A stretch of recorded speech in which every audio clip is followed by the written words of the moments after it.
Hello, everyone. Welcome to Salesbuildr Unplugged. It's our weekly kind of session where we just open up and we show you behind the scenes and we have a bit of a somewhat organized, somewhat chaotic chat about what's going on behind the closed doors. And this week's a really interesting one. We've got plenty to get through because we've got a new set of release notes to go through. So there's some product stuff there. We've kind of marketed this one as being like your chance to ask questions as well, which is always a risky strategy because if you don't get any questions, it can quickly get embarrassing. But we've got a couple lined up anyway. So hopefully whether you're watching this live or recorded, it's definitely more fun live, but of course you can't always guarantee that. So good morning to our friends across the pond and good afternoon, everyone over at sort of Europe side. It's a beautiful day here in Manchester and I think it's probably a good time to get on with it. Fire your questions away. Let us know where you're tuned in from. It'd be lovely to hear from you, even if just a quick hello and your location. Chuck it in the chat and we'll bring it up on the screen. And of course, as we go through, it's a fully interactive session. So feel free to interrupt at any time.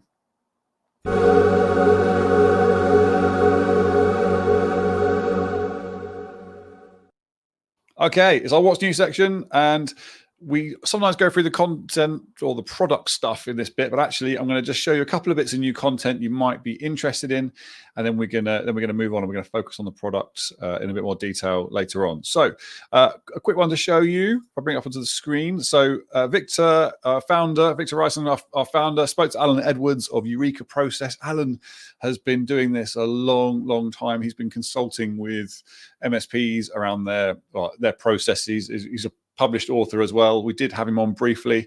I wanted to show you that there's actually a webinar up for you to check out where Victor has a really nice, like it's quite different to anyone I'd seen before. Actually, quite a nice relaxed chat with Alan, and they talked about various different things around all sorts, marketing, ideal customer profiles, that kind of stuff. So all these tools are amazing ways to increase your revenue coming in.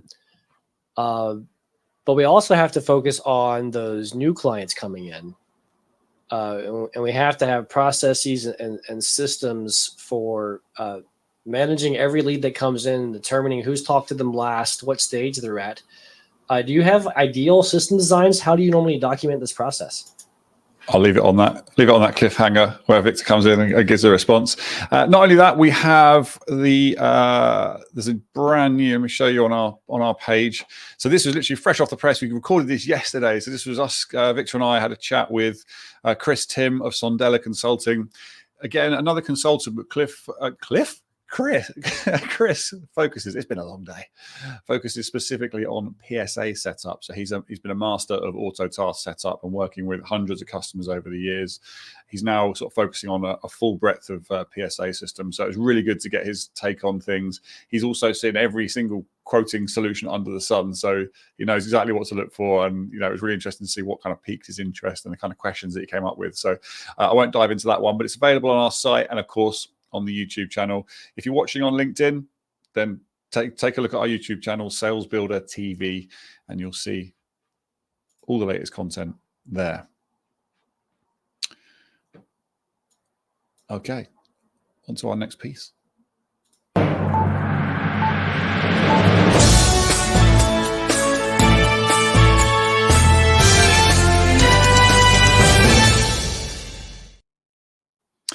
All right, so for this, it's a new release week. So our headline feature piece this week is going to be talking all about the product. And I'm not going to stand here and do that on my own. I'm going to bring in people who know far more about it than I do. So Bart, I'll bring you in. So head of development. How you doing, Bart? You okay? It's been a while since you've been on, actually. In fact, it's been a while since I've even spoken to you. So how are you doing? It has been indeed. It's good to see you again. I'm doing well. I just picked up the kids from their last day of school. Which was a bit hectic and also a bit emotional because not only is it the last day before a holiday, but they're also moving to a different school. So that's quite big news, isn't it? Yeah. So you're in the same boat I am with childcare arrangements, trying to work out how we're going to survive the next 6 weeks and that kind of stuff, scheduling. Yeah, exactly. But a lot of holidays coming up, so vacations. So that's Excellent. Good. Looking forward to that. Yeah. Are we keeping you busy on the development side? How's it going in general? You're definitely keeping me busy, but that's good. Things are going well. The past sprints have been a lot of smaller things that we just wanted to get out of the way before we really start building the bigger things again. I think you wanted to talk about the release notes. Is that what you said? Yeah, we'd love to. So I was thinking I'll bring Victor in as well. So I wanted to say a quick hello to you. Victor, come on in. Hello, everybody. Hello. So yeah, we got release notes going on. So we need to dive into those. I don't mind who shares their screen, but it'd be good if someone could, and we'll have a little wander through. We'll have a wander through what's in there and what's new and why it's of interest. I was thinking what we could do is maybe have a look at the actual what the release is, and then maybe look at it in the product so people can actually see what's going on inside the software. Yeah, I think it's good to do both, and maybe Bart and I can work together a bit on me showing what it does, Bart giving some context about what we built. Maybe start from the top.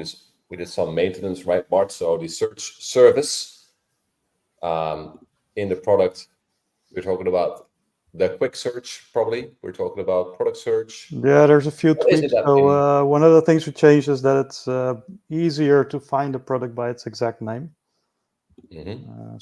Before, when you would type the exact name of a product, you would see a lot of search results that were not really relevant, and you would have to look really carefully which one to pick, especially the ones that have a lot of words in their name.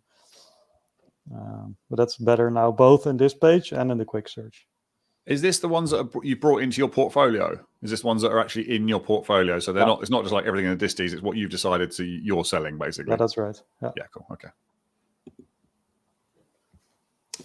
And the other thing we're now including is the description, the product description, right? So I think that makes the most sense if we look at products from distributors where you have a name, typically, and we will pull in the name and we will pull in the description. And the description is typically a little bit more informative, gives you a bit more detail about what it actually is or does, or some specifications.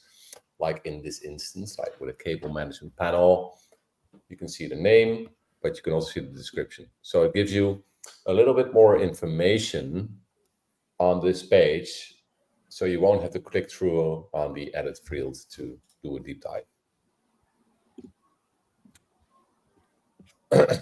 What else? Unlisting contacts. So, but what does it do, right? We can go into a contact now and do unlist. Will this also deactivate the contact in the PSA? Or just unlist contact in to be honest, I don't know the answer to the question. It does make sense. I'm going to write that down to check. Check if unlisting contact. You can maybe find out right now. So propagates to PSA. While you're doing that, I'll say a quick hello to Brian and Michael. So Brian's coming from Ireland, Michael from Maine, US. Great to have you with us, guys. We're relying on you for your tricky questions. You've got the right people to answer them, so get them ready. Save. It doesn't set into inactive in the PSA, but you know, it's just you can unlist. Okay, well that's good to know.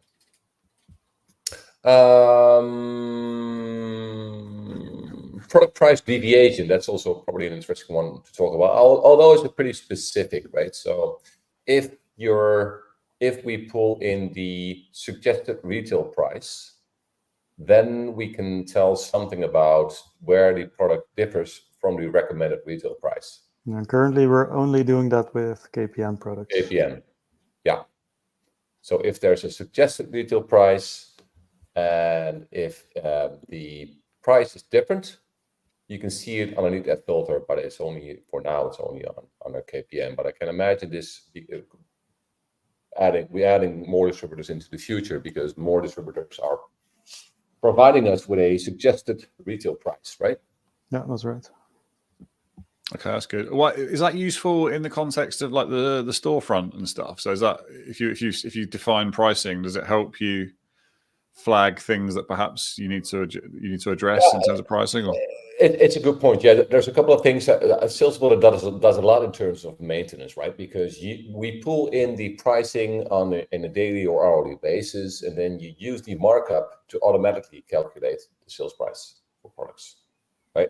It auto adds the up and cross sell, but sometimes things get are unavailable, right? When it comes to hardware. So what you can do is use a setting to hide the products that are not in stock. So it only displays products that are actually available. That's one thing you can do. The other thing you can do is then check for, okay, what products that I resell from distributors are not found. And what not found means is that we cannot find these part numbers with any of your connected distributors. Okay. Anymore. So this typically means end of life. While you can review it to make sure that there's no funny stuff in there that should not be flagged as end of life or not found. But if it's if you review them and you concur that these are all hardware products to resell from vendors, you can then go into the bulk editor and set these to unlisted and inactive, preventing anyone in the company to add these products onto a proposal, because it would be hard to sell something that you can't procure anymore. Yeah. And now you have another option to check, okay, are there differences between the recommended prices and the prices that I'm selling it for? And so what happens if you've got something listed on a storefront, then it's already listed at a specific price, and you realize it's deviated too much and it should be in the list, maybe you should be taking it out. What's the best way to deal with that then? The best way to deal with it is adjust the price. Right. So to make sure you're doing like a routine. Yeah. In this case, you could go to let me go to product. There we go. And there's a supplier here which we can use, and then they will provide you with a recommended price. Let me see if I can get a better. Where is it? Here. This is a good one.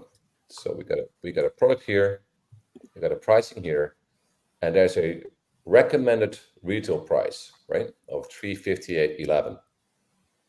There's a cost and a recommended retail price. So if you clear out all explicit values, Salesbuildr will automatically adopt the recommendation, the cost, and the recommended retail price. Markup. If you want, you can adjust the markup. Say, I want to set up for $20 for 20% markup instead of the recommended 11 markup. There you go. Right. So that is now adjusted. But now you will see, hey, that's now been marked by, hey, there's a difference between the price you have set and what's recommended from the supplier. So it's just insights. You can decide what you want to do with the insights, but it's quick. Yeah, it's good. That's really useful. And the bulk update side of things really makes things easier on that front too. Yep. Okay, what else we got? We got the PO number. So what we will do now is, if you have a quote, and this will work without a task. If you have a quote and you create a ticket from that quote, we will now update that ticket with the PO number for you. This field, purchase order number, will then be pushed into your auto task. So again, customers can add a PO number to a quote when they approve the quote, and that PO number will then get pushed to the wholesale ticket after approval for you. So you can use that PO number later on when you're invoicing the customer, so the customer will recognize their own PO number on the invoice.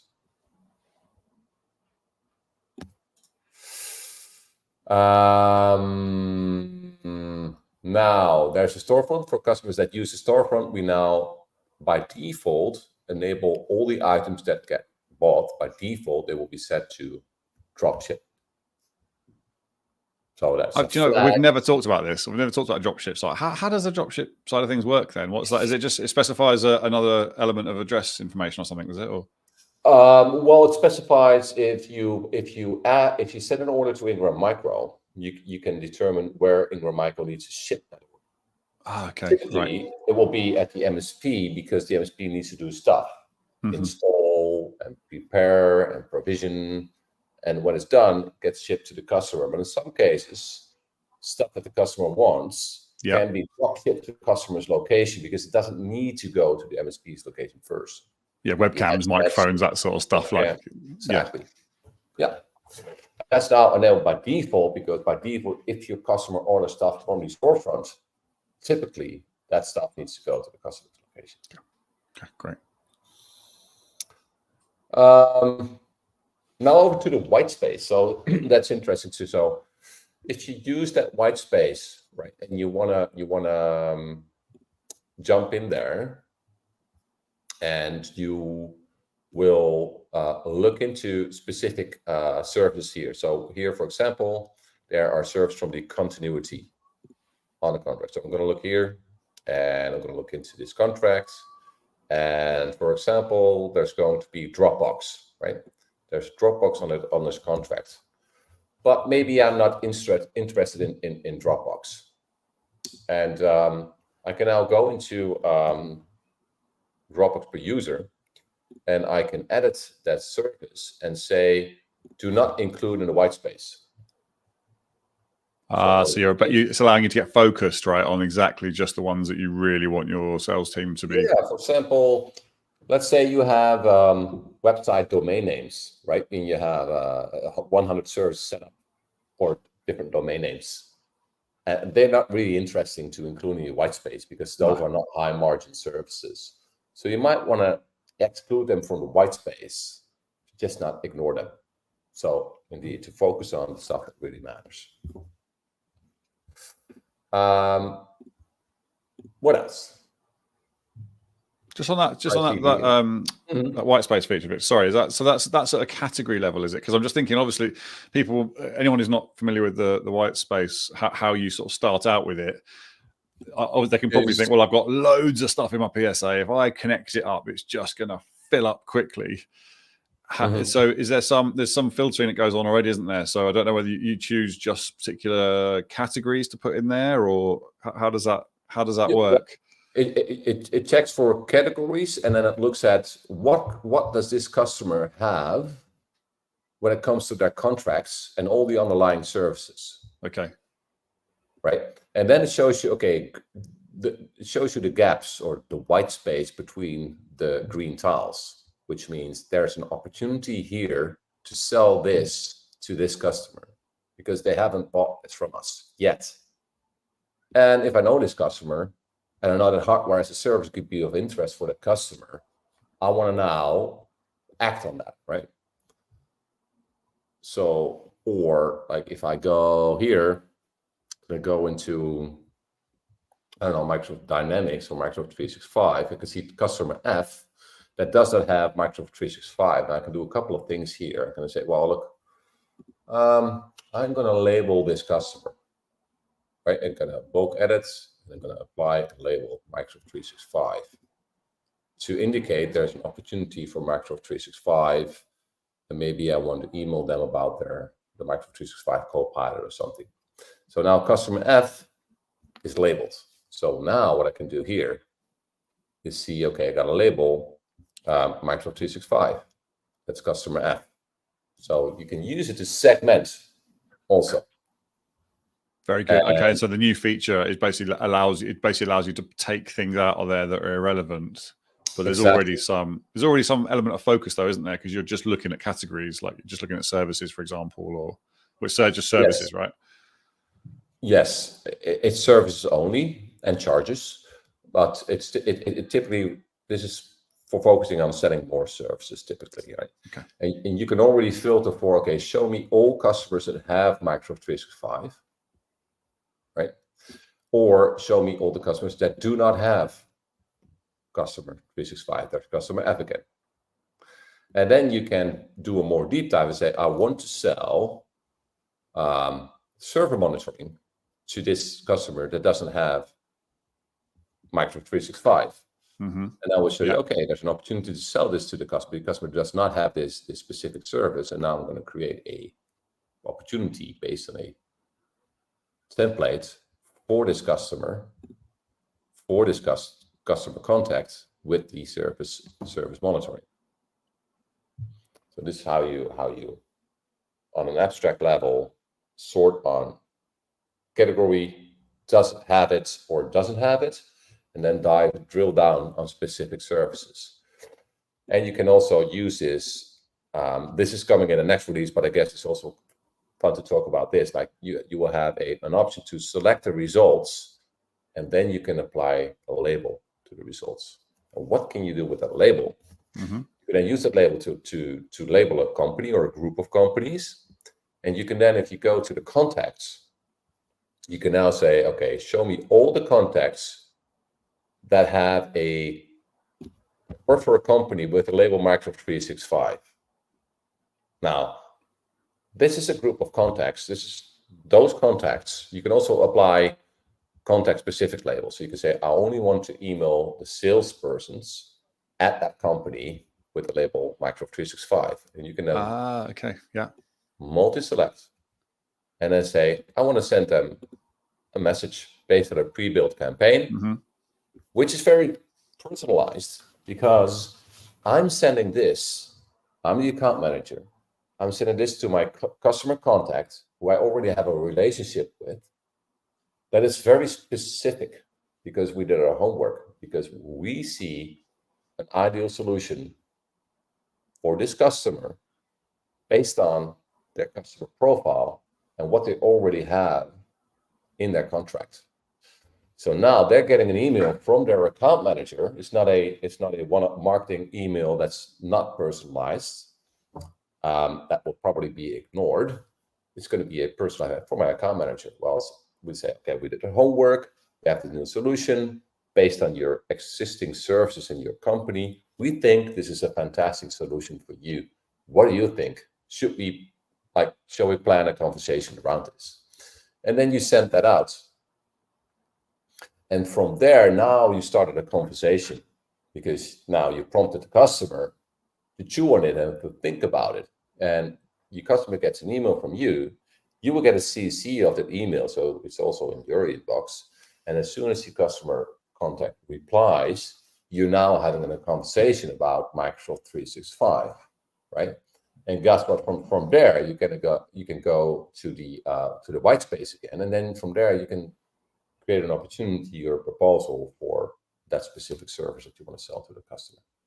I really like that because it's that's not an alternative to having like whatever it might be, like a marketing automation system or something. And in actual fact, marketing can still get involved in this, can't they? Because they can be ones that are helping craft the emails potentially. But the fact is, you're doing what feels like one-to-one communication instead of a very obvious one-to-many, which is going to be, which you should probably still be doing in terms of, brand awareness and that kind of keeping the touch points up. But this really is like focused comms to your individual accounts, and that's super flexible, quite nice. And that's different.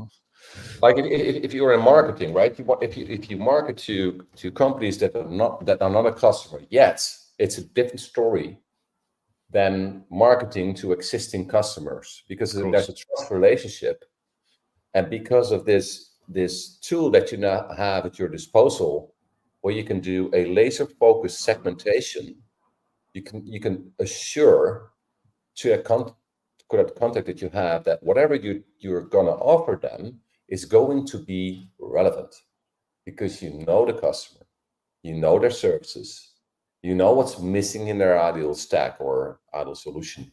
And you can say that in the emails, can't you? You can say, because you're using this, we suggest this, and then here's your reasons why, and let us know if you're interested in knowing more. Yeah, and that's normally that's doing a lot of research, right? And going into contract module. But now it's at your fingertips. You can just open up the customer, inspect the contracts. You can act on, there's a contract renewal coming up in X amount of months. I'm going to start up a conversation today, not 1 week before. I'm going to do it today. And while I'm doing this, I want to renew a contract. I also want to talk about upsell and cross-sell. Yes, yeah. Ideal time to do it, isn't it? Very cool. Yeah. So that's how that white space. And that's why when spotting those opportunities, you want to remove all the low margin services that are not strategic or technical or valuable, get them out of there so you can focus on the 20% of your services that delivered 80% of your own outcomes. That's the initial steps that an MSP's got to take when they first use this, isn't it? It's just getting to the point where they have that focus and they've got rid of the noise and they're like, okay, this is my base set of products. These are the ones that are more advanced, and it just gives you a proper strategy to how you're going to be talking to customers. Exactly. Yeah, I think that's very nice, and I think what's also in here now is that you can open up a tab that shows you all of your contract items, and you can then quickly see where does the price in the contract differ from my list price that I have today, and that will show you potential underbilling for those line items. Yeah, that's massively important, isn't it? Fix either here, or you could think about a billing reconciliation tool, maybe like Cloud Olive, or you have Application Link. Yes. Yeah. That can set that to autopilot for you, and then you will see the results here. And you're looking for green, right? Which is going to be the same.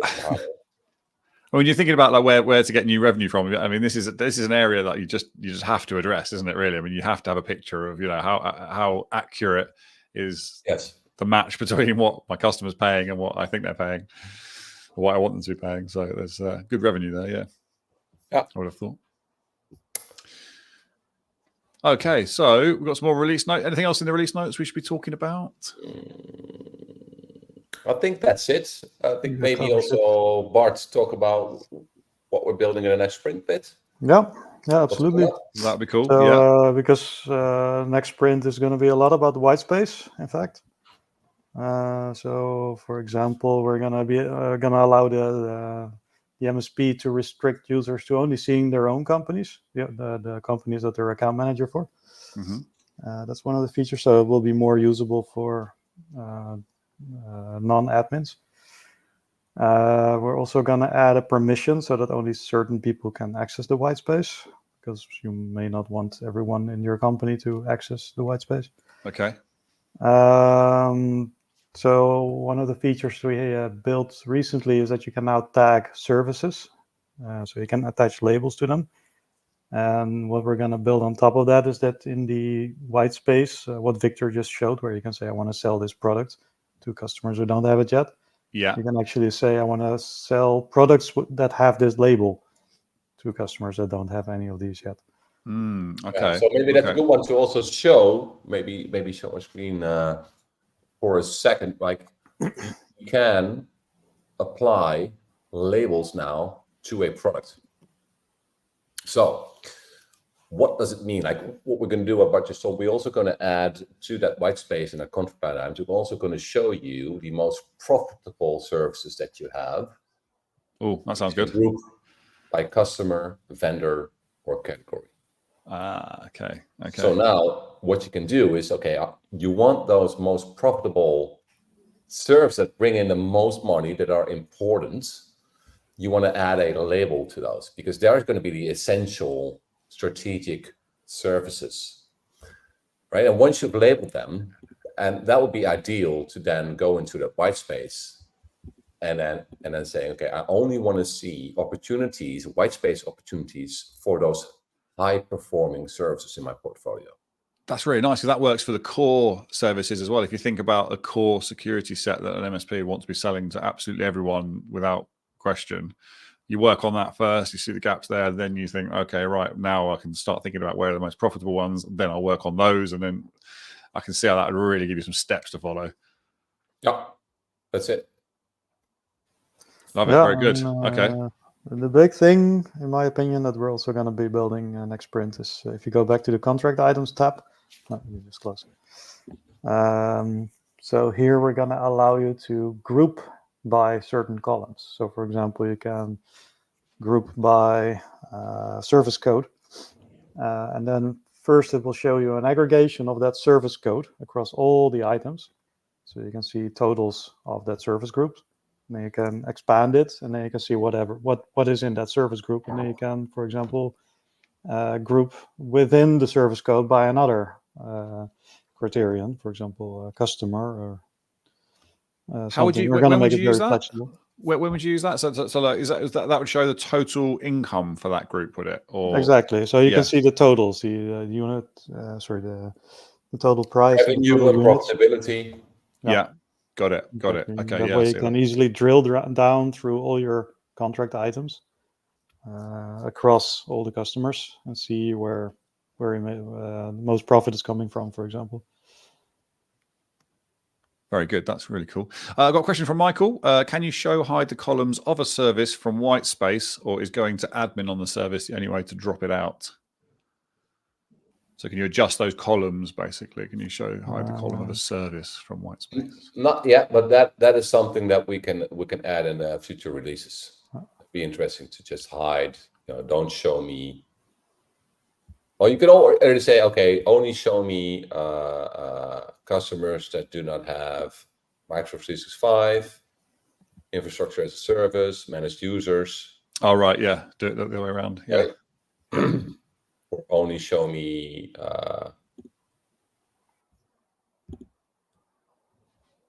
like this you can already do today. And then you can say, I want to sell a specific service that will show you where the opportunities are, open opportunities, or you can now say, there are opportunities to sell it. You can already do that today. But hide them in the total, that would be a nice addition. Yeah, that's a good idea, that one. I like that one. Thank you, Michael. Appreciate that. Another question for you. Brian's talking about, so he's using Dynamics 365. Any more development integration features on this, or should I contact directly for those? Bart, maybe time to talk about the VAT. We have a question. Oh, Bart, you're on mute, Bart. But just to let you know, there's also a question. Brian also did a follow-up. Is adding and including tax on quotes in the pipeline? Exactly. Same thing. Yeah, that's what I was saying while I was muted. That's also one of the things we have on the next sprint. So basically, it's white space and insights on one hand, and on the other hand, it's VAT. So our goal is to 1 month from now, roughly, to have VAT support online on the platform. Brilliant. 1 month from now. Yeah, and that will allow you to configure a VAT rate on a customer, or you can say customer is tax exempt, for example, and on a few more levels. We'll give more details later, and that way our system will automatically calculate the VAT, show it on the quote, and send it to the PSA. Yeah. And Brian, another thing to add is that you can also, like on Dynamics, you can also use that segmentation with labels, not the white space, because we don't have, in Dynamics Sales, there's no contract information, but you can use the labeling your customers, labeling your contacts, and then you can also use the option to bulk or single email your customers with recommendations or based on campaigns internally. That's good. That's still a powerful thing to be using, isn't it? That's still giving the account managers the power to do that. Yeah. Excellent stuff. Okay. All right. Thank you, guys. Anything else we want to chat about in the pipeline or anything development related we should be covering? Oh, what can we do? I feel like we need to make more use of Bart while he's here, because he hasn't been here often. I think he's getting an easy ride of it. Yeah, well, that's true. The last thing, the big thing that we have on the next sprint is on the opportunity page, the overview page. We're gonna, when you're filtering, we'll also show the totals per stage of the filters that you're showing. So let's say you're only filtering by a certain company, then it will show you the totals of all the sales stages for that company. On top. Yeah. Okay. That's a really powerful. I feel like you've undersold that a lot. That's really powerful. So basically, we got a dashboard. Mm-hmm. Yeah, that's brilliant. Okay, so that's going to literally show you what your performance, and then as you filter down to whatever contact level or product level, it just brings the total down of your potential or whatever revenues. Yeah. Yeah. Okay. So we have a dashboard in the making. Absolutely. Yeah. Love it. Love it. We'll have a good dashboard. Brilliant. All right. Thank you for that. Okay. So I think we'll draw a line under that one there then. So I had a content piece I wanted to share. So we always have a section in this where we bring in content of the week. This is just content from around the industry that we can have a quick chat about, anything that's sort of kind of caught our eye related to our field. That looks like some really useful content.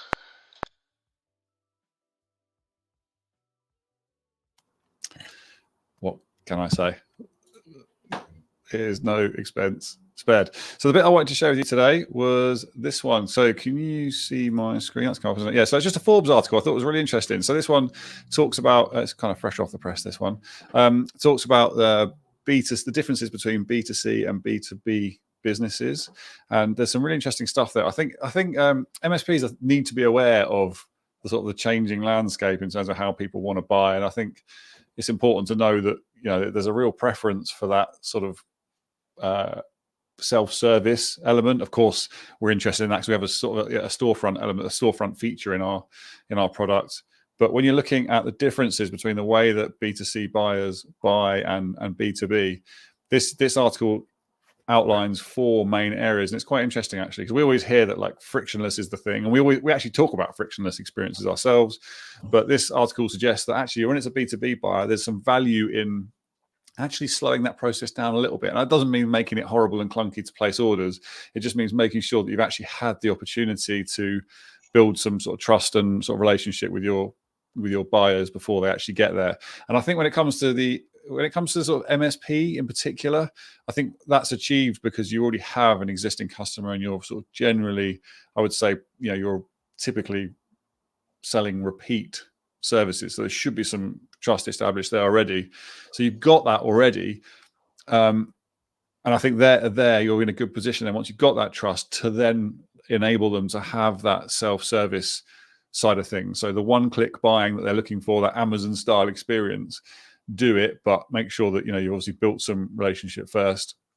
Yeah, it's maybe good to add too. Like if you're talking to a potential customer, it's important to add some friction there, because you want to be able to qualify them in or qualify them out based on if they are a good fit for your company. And if you're a good fit for them, because that's going to be an indicator of if you're going to have an happy customer and an eventual ambassador of your company. So that's good. And I agree. Like once you have an established relationship and you have a master services agreement and you have agreed on a product and service catalog or a sales portfolio, then you want to remove as much friction as possible, because you want to feed the ease of doing business. Like how do you do that? You make it easier to do business with you. I mean, that's very logical, I think. And then it's always it's not everything that you sell. It's for the standardized repeat business. And then we will probably see that a younger generation that works for a larger one of your clients, like a larger company, those tend to want to be bypassing a salesperson because they're just too busy and they already know what they want and they're used to buy now. And if you could do it for them, but you're not doing it for them, that can become annoying. And it doesn't have to do with people buy from people. You still have that relationship, but it's about being there when you're needed, when you can actually add some value. Exactly. Not for a mouse. That's right. Not for a mouse. Exactly that. The other thing is that, so if in terms of B2C, you often expect, like, I guess, all the information to be presented. You just want to sort of, you know, send as much information towards the consumer as possible. Whereas in the B2B market, this article is suggesting, and I agree with it really, is the more you can sort of personalize and segment the experience, the better really. So particularly if you can, let's say you're working with particular verticals, and it's sort of beneficial to be tailoring your content to that vertical, to the unique needs of the buyer. So obviously something you can do with your storefront, if you wanted to, as Salesbuildr, is make sure that, you know, you're just providing that portfolio. You can even talk in there kind of, you know, the nuanced language perhaps that a particular sector needs, and you can do that on a per company level. So just kind of supporting that. The other thing is, so in terms of B2C, it was they just want to simplify, have the simplest payment process possible, and there's no real concept of like stakeholders, of course. Really, really important to make sure that you've got the buy-in of everyone when you're thinking about, okay, when I'm about to take a purchase, have I definitely got all the stakeholders working together to make decisions? And I guess part of that comes down to communicating your value prop as well. So if you're talking to, you've had a great relationship with a prospect, and you send them the quote and this is all going great, but then you've got an outlier, someone who carries real clout in the decision-making process, and you haven't addressed that, you haven't put any content in your proposals or anything to make sure that they're also involved and they also have the information that they need, that's an issue. I was leaving a gap there, Victor. I thought you'd be like all over that one. Well, for sure. I mean, and it also depends on the region, right? So if you're in US or if you're in Europe, that's also different when it comes to payment system and paying up front, or having a mandate from your customer that needs to be set up first. So it's all context dependent. And it's also dependent, like if you're a big player or a small player, if you have a big customer or a small customer, like what's the credit rating? It all rolls up into how you want to approach that. Having a credit limit. You can use Salesbuildr. You can use a storefront to add Stripe. So money flows into your Stripe account, and that they can pay for one-off costs through the Stripe accounts. And you can use when it comes to Europe and it comes to setting up mandates. I think there's a platform called Go Cardless, where you can redirect your customer from the storefront confirmation page or your quote confirmation page into Go Cardless, and they can set up and approve a mandate for you, so you can deduct future invoices against their bank account, which is typical here in Europe. Yeah, that's great. That can be an absolute pain. It all depends. Yes. Brilliant. And the last point really is just around the difference between B2C personalization and what we should be doing here in the B2B space, which is customization. And that is really giving a tailored approach to each purchase that you're making. So having not just personalizing that transaction, but actually guiding the options available. So making sure that you've got a particular product, but then you're providing the advice and I guess the experience to say, right, okay, if you're going for that, then you'd also want this option, or this might be a good upsell, cross sell. So you're guiding to some extent, rather than necessarily just concentrating totally on the sort of just making sure you personalize the comms. So I thought it was an interesting article to share. It seemed particularly relevant. Moving on to our next feature. So I'm going to bring in our man Bram for tips from the front line.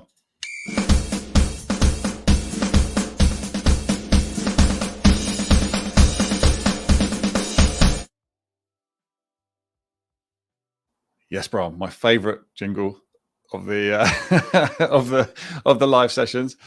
How are you doing this afternoon? You good? I'm doing great. How are you doing? Very, very well. Yeah, really good. So if anyone who doesn't know Bram, we're not used to it. The whole country's melting down, as we always do. Too cold, too hot. We can't cope. That's our thing. But yeah, it's getting a bit sweaty here. Yeah, can you tell I'm going red? I mean, this is what happens on these live sessions. It's the same here. Like in the Netherlands, we're also not really used to any heat. So yeah, you've basically got the same weather, haven't you, really? Exactly. So anyone who doesn't know Bram, so Bram is head of customer success, and the reason we say he's on the front line. Well, do you want to explain why? So the front line in terms of customer success, but also just a quick refresher on why we use the military theme. Yes. So for everybody that doesn't know, we use the military jingle, and it's a wordplay of on the front lines, because I'm also in the National Reserves next to this. Love it. Okay, and you always bring us that's the army. No. Yeah, and you always bring us gold every week. So you've got a top tip for us in terms of something you might have picked up from your customers you've been talking to maybe this week? Yeah, I've got something relatively small, but I think there's quite a few people that don't know that this is maybe possible. So I wanted to highlight this this week.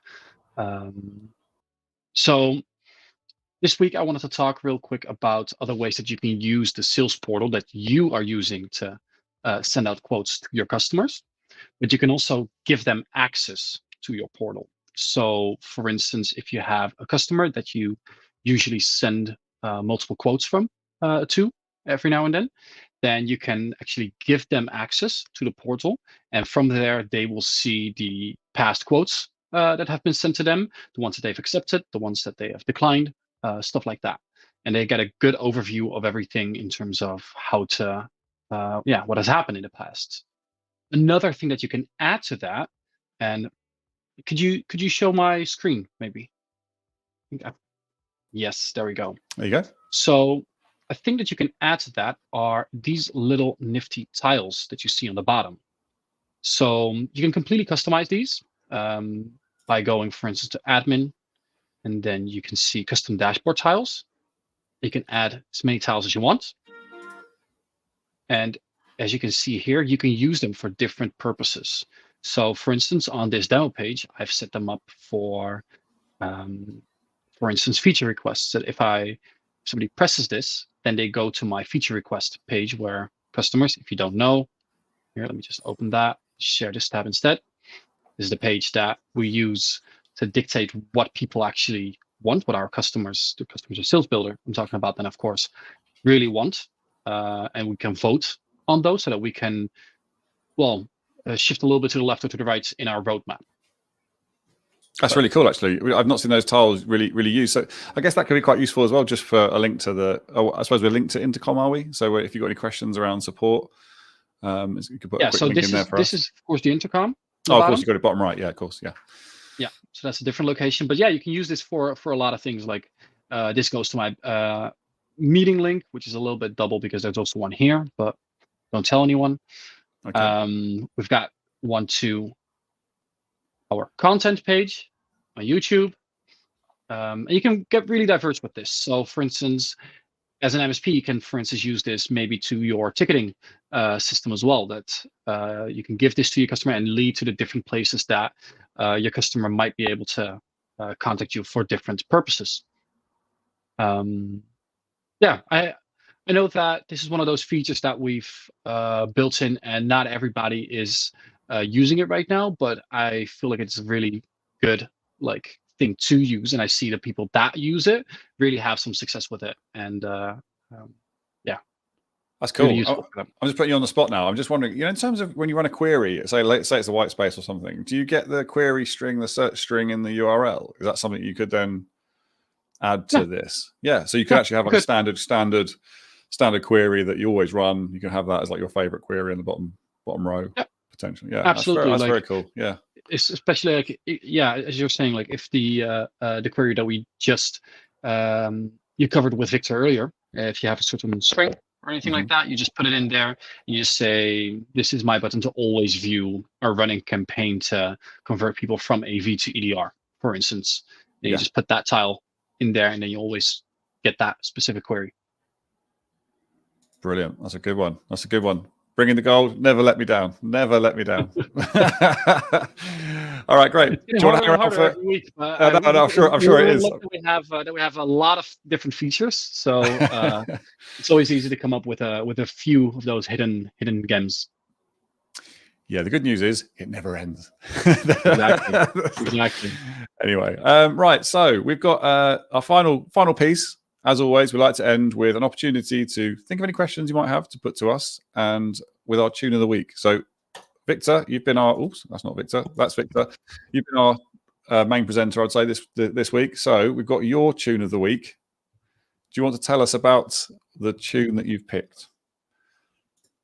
Well, you asked me this morning, so I had to come up create. So I looked at my what's on repeat, and what I normally do when I wake up in the morning, which is quite early, it's around 5:30. I hit up the gym, and this is on my warming up list, and it's a 80s retro tune. And what it is, in the 80s, I was young because I was born in 1975, and I played a lot of games in the 80s, and one of the games was Outrun. Oh yes, and it was a Ferrari on a drive through California. I could play the game for hours. I think it was on the Commodore 64. So this is one of the tracks on a list that reminds me takes me back to that time. If it can load. Great. Oh, they will load. I've got it on pause. Don't worry. I don't know why it's doing that. It's just circling. Right. So let's a hit 30-second intro, but let's hit it. Yeah, that's it. It's 30 seconds before we get to any goodness. Right, enjoy it, everyone. And if you've got any questions, now's the time to get them into the chat. We'll keep an eye out and we'll answer those. Just a quick shout out to Brian. You mentioned about some dynamics questions. By all means, just use intercom. So I mentioned in the chat there, go to salesbuildr.com and you'll see the intercom button on the bottom right. So that's manned all the time. So yeah, give us a shout on that. All right, into Victor's tune of the week.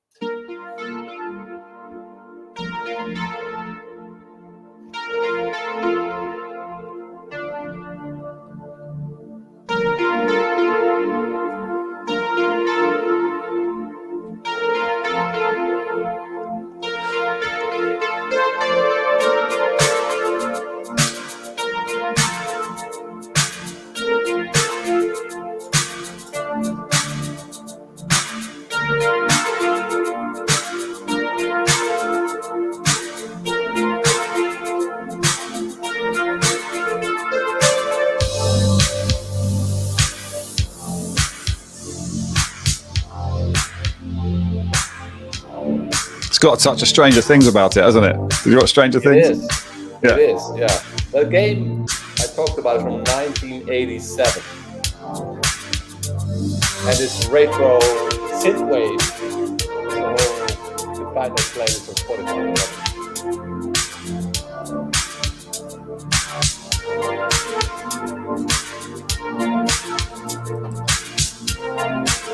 All right, I think we've got a flavour there. So if you want to hear some more, you can go and check out our super random playlist, which is on Spotify. So just look for Salesbuildr Unplugged and you'll find a Spotify playlist there.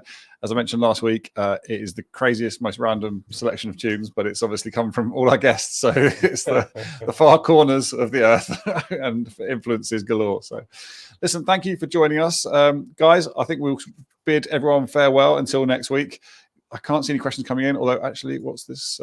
Brian's just giving us a thumbs up. So Brian, thank you so much for being with us. And Michael, appreciate you being active in the chat. That's really good. If you're watching this on record, make sure you come and join us for the live session next time. But until next week, we'll say goodbye. Thanks a lot, guys. Appreciate it. Bye all. Thank you. Bye-bye. Have a great day. Cheers.